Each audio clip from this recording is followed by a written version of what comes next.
Hey guys, had the request, so here it is. These are a couple of Big D knives, custom handmade knives. This one I helped design, I guess you'd say.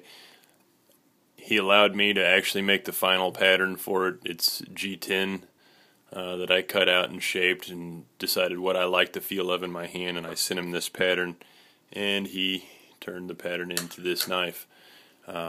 It's, as you can see, my face reflecting in it. It's got a nice finish on it.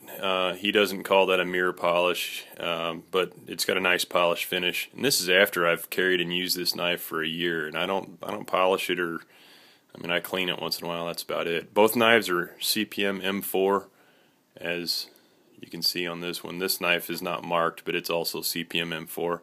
Both knives have a tapered tang. Tapers down to real thin to reduce weight in the handle.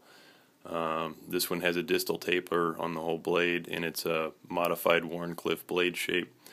I don't know what to say about this. I don't really want to get into the design too much. This is a custom, and it was made basically to my design. Obviously, Donavon had a whole lot of input, and I trusted his advice on that.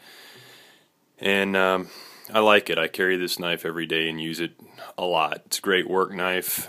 For those that like CPM M4, this is a great piece of CPM M4. This is a knife that some people wanted to see.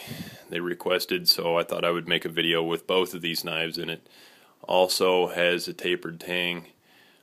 This is made of 5/16 stock. It's all scratched up because I use it as a striker for my mish metal rod when I'm in the woods making fires. Not so much a distal taper on this. It comes to a fairly abrupt taper to give it a very strong tip for doing tip work. It's ground very thin behind the edge for a woods chopper. It weighs 17 ounces, which is, a pound, 1 ounce. This one is ground extremely thin behind the edge. It's certainly not a chopper knife. It's more of a work knife, but it's optimized to cut with very, very little force. This is Donavon has a theory about M4, not a theory, but he has an understanding of M4 that it works best when it's ground very thin. The steel has some attributes that allows it to be ground very thin and yet stay very tough and retain an edge when it's ground that way, and so that's what he does, and it works very well. This has a grind that would be really similar to a competition blade in that it's very thin behind the edge, kind of on par with what you might expect for a pocket knife. This is a, I believe, 7.5-inch blade. Both handles are made of rubber horse mat, which is basically recycled rubber that's compressed with some canvas-like white flecks in it. It gives just a little bit when you grip it hard. It feels good in the hand. It gives the grip of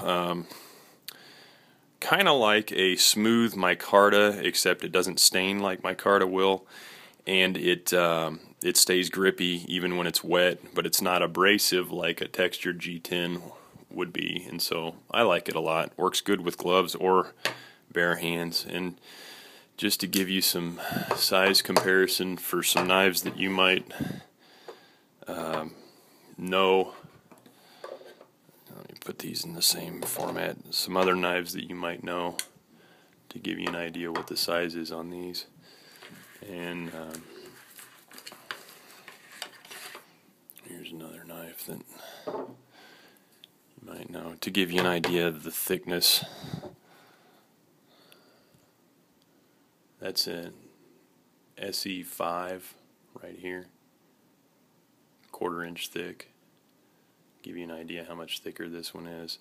But if you look at the thickness behind the edge, I don't know if that comes across on the video, hopefully it does. The Big D knife is much thinner behind the edge because it's got a 2-inch profile and it doesn't have a saber grind, but it makes it a much better cutter.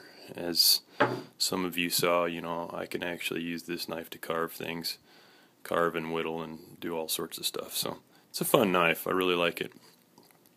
Anyway, just wanted to show these because I had a few requests to see more on this knife, and So I thought I would. If anybody has any questions or anything about any of these, just post them up and I'll try to answer them. I'm not sure what you guys are interested in.